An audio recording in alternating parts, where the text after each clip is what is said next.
Welcome. I know, we're faced off. So Corey, you've been at Playboy for a little over a year, yeah, right? 13 months. So when you were going to come to Playboy, I mean, give me like the strengths that you saw sort of in the brand. So there's a lot of them actually. It's one that I learned was that it's the number 3 biggest brand in unaided awareness in the world. I'm not sure if I got that terminology correct. Everyone knows Playboy. Everyone knows what it is, from Uganda to Austin. Everyone knows that Playboy bunny. So you kind of get over that hurdle a little bit already. Secondly, so I was brought on to Relaunch their website, relaunchplayboy.com, and that brand I always had thought was very tailored to the internet. If you think about the history of the magazine, there's always been this sort of juxtaposition of the high point and the low point. You'd have Nabokov and Updike's fiction next to sort of sillier, funny cartoons and party jokes. And that's kind of the internet. We have, at Playboy.com, we have the ability to talk about almost anything with some level of authority, whether it's really hard, big, in-depth journalism, investigative journalism pieces, to funny listicles and viral videos. And as we relaunched it, it's been very successful, and that's kind of played out. We can kind of let the best idea lead the way. We're not targeted to only style or only lifestyle or only fashion or something. We can have a conversation on transgendered issues, and the history of the magazine, it's been very progressive on everything from gay rights to legalization of marijuana to everything. And then, but we can also show you the funny viral video. So strong brand, known everywhere. It's sort of made for internet culture because it's a flexible brand. Let's talk about the challenges, which I would guess would come down to topless women. Yes, topless and sometimes bottomless women. Okay. Yes, that is definitely. See, I don't even know. I read it for the article. Right. You don't even see that. You're just looking through. You're like, oh, another picture. I don't even want to see that. What is this? Yeah. That is definitely a challenge. Why is that?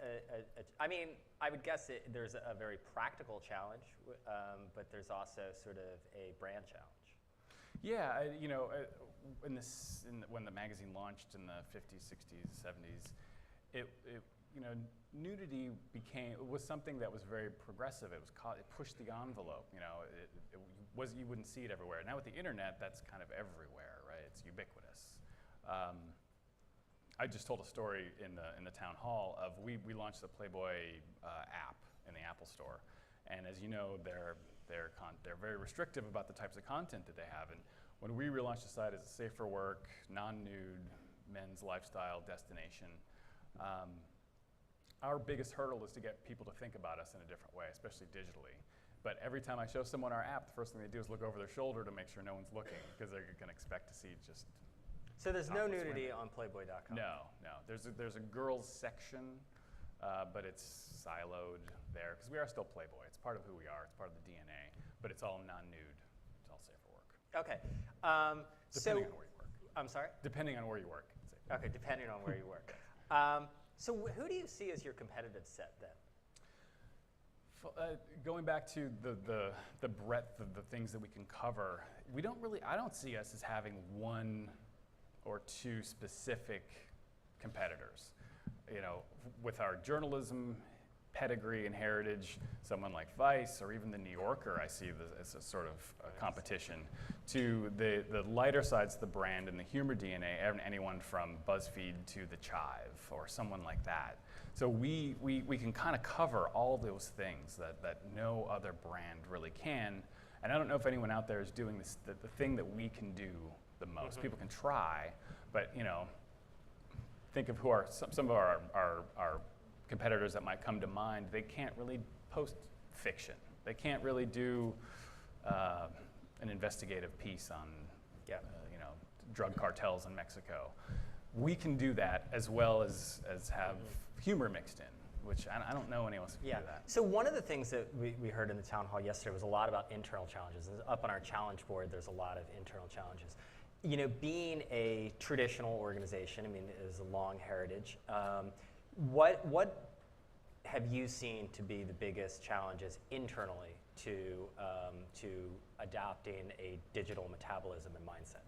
So I was very lucky in that when I was hired, I had a very clear mission, and it was to relaunch the website, make it safe for work, make it relevant, do everything you can to make it, evolve it to 2015.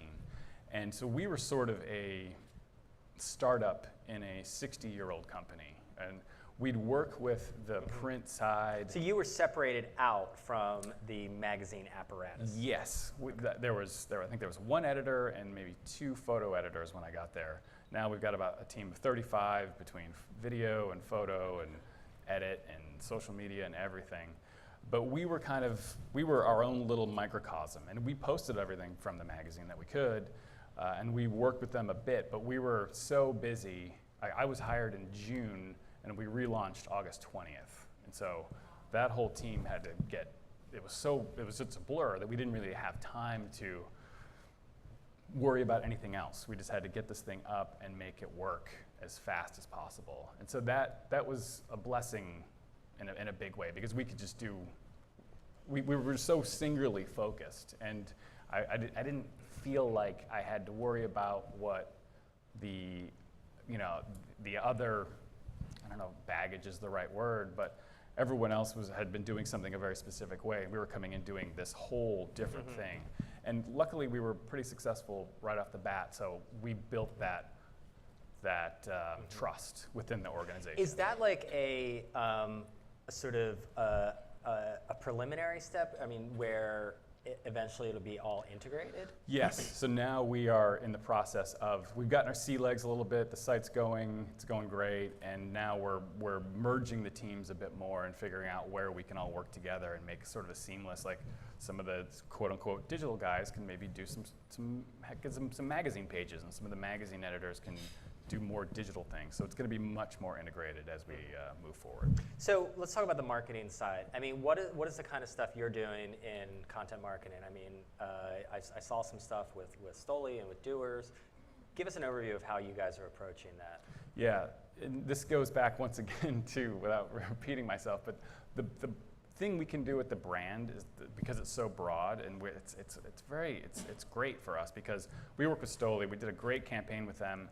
They were looking to promote their campaign of the vodka, and we worked with our sales and marketing. The edit team worked with our sales and marketing team to come up with the Playbook, which was basically a hub that gave guys kind of service pieces about lifestyle, from entertainment, and spirits, and food, and travel, and we could make content that we were going to do anyway, and it worked great for Stoli because that's what they were wanting to accomplish. But it resonated with our audience because it was organic to what we were going to make content about how you should, the step-by-step process to smoking cigars. Like how do you buy them, how do you cut them, how do you store them?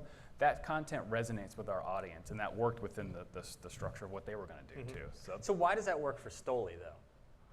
Because it was what that was the campaign that they wanted. That was the message that they wanted. They wanted to give guys the playbook to live sort of a luxury lifestyle, and that worked for us. And so we worked with our sales and marketing team, the edit team, to craft the playbook, to be like, okay, what would work for our team?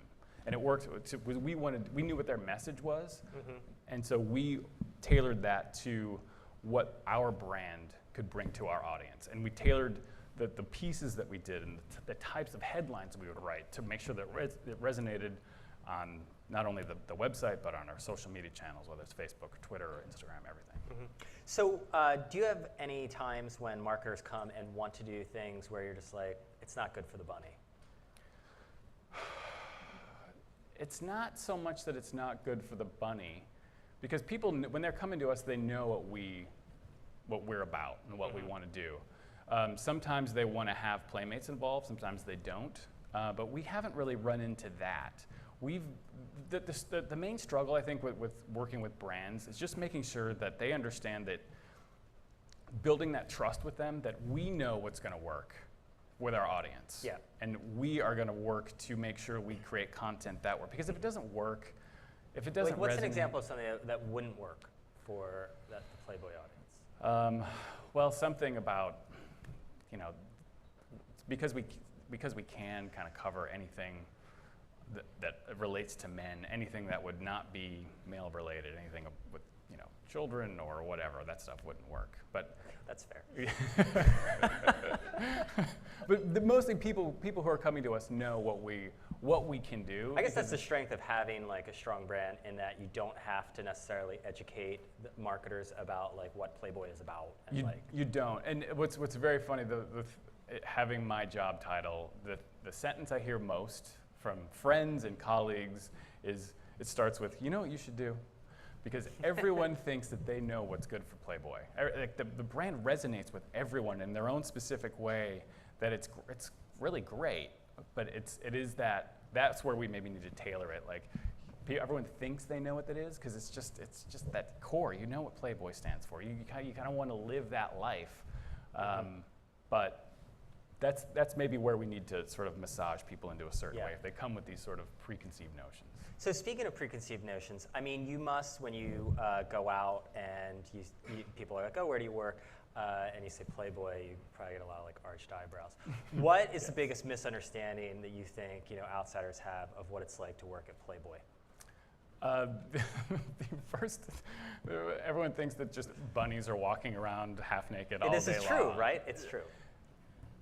Occasionally, because sometimes they have to come in for a fitting or something like that. But otherwise, it's a normal work environment. It's a completely normal workplace. Yes, it's it's not completely normal. I mean, we are Playboy. We like every Thursday. There's a Thirsty Thursday where we all get together and have drinks, and it's okay. The other question is, I'm sure the second question is, have you been to the mansion? I have. Yes, okay. That is the first question I get anytime I tell anyone where I work. It's 100% of the time. Have you been in the mansion? Okay, walk me through what it's like. So I started there last June, and there's this party in very early August called the Midsummer Night's Dream Party. I don't know if anyone's aware of this party. The theme of it is nightwear, lingerie optional for women. Okay. So I just started and get invited to the Midsummer Night's Dream Party, very excited. And my wife and I were going, and we're kind of getting dressed. And for me, it's very easy. I just wear, a robe or whatever. It's very easy for a guy. Did you go with the robe, or? I actually went for the classic sort of Brooks Brothers light blue, full, like something that Dick Van Dyke would sleep in or whatever. Like this is my first experience there. I didn't want to show up in a thong or something like that. But my wife, on the other hand, this is going to be the first time she was going to meet our CEO. And she's like, how do I dress? What's the balance I take here? So she figured it was great, but it's kind of odd to be standing on the street wearing sleepwear at like 5 o'clock in the afternoon waiting for your Uber. And then you get into the Uber and you got to kind of tell the guy we're going to a pajama party and you don't really want to say whatever. It's completely normal. And so we get to work and everyone's dressed in their sleepwear at a pre-party, and then you go to the mansion. And to be honest, there's 3 parties a year which are kind of amazing. They're really beautiful.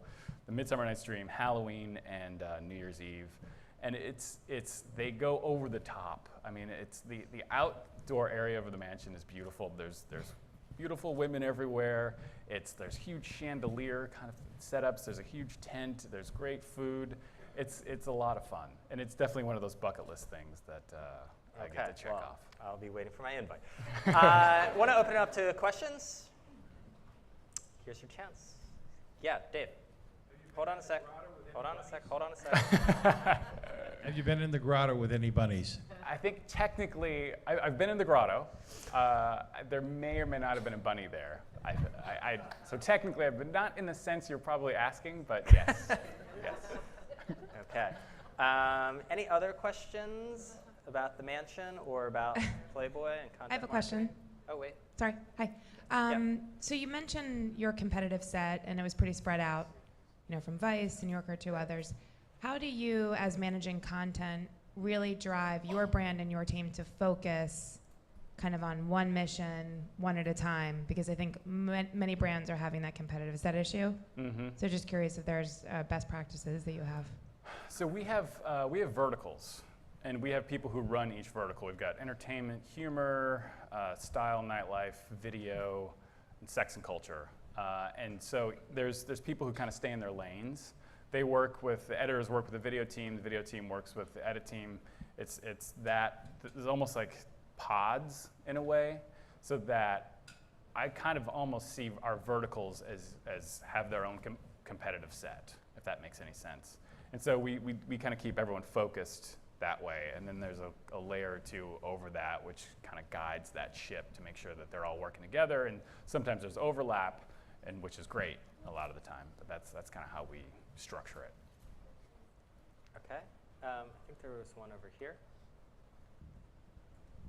So can you tell us a little bit more about the Playboy app that you mentioned and how content differs on the app versus, Playboy.com, and do you work with partners? Are there brands for that content on the app especially? Yeah, the app it's basically a feed of all of the content that fits with Apple. We leave some of it out because it's just not a great fit for them, but it's reverse chronological. So what we're really trying to do is so about 35% of our users come back over 30 times a month. And what we kind of want to do is take them from the website and take them to the app, because this is where you get the constant feed of anytime, as soon as something goes live, it's at the top of the app. And it's just that steady stream of, they can get our content as quickly as possible. If you go to the website, the homepage is a little more curated, so it's not as that immediate instant feed. And we work with so much of our content is in there that all of our partner content is on both platforms. I think we have time for one more. There's one in the back. You say you were hired to revamp and relaunch the website and the web properties. What was the business objective to doing so? With publishing losing so much money offline, is the goal to capture more audience online and monetize them? What is the ultimate purpose? Yeah, it was. That was the primary goal.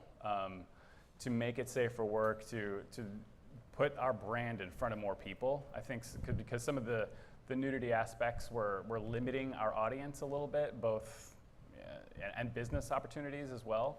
So we wanted to give it a whole new life and show people what this brand could be digitally. And just to throw some numbers out there, before we relaunched it, the site was getting about 4 million people a month, and about 25% of that was US. Now we get over 20 million uniques and about 65% US. So it's been the brand still really resonates with people, and the content really, really works, especially digitally. Okay, Corey, thank you so much. Cool. Appreciate it. Thank you. Yeah. Okay.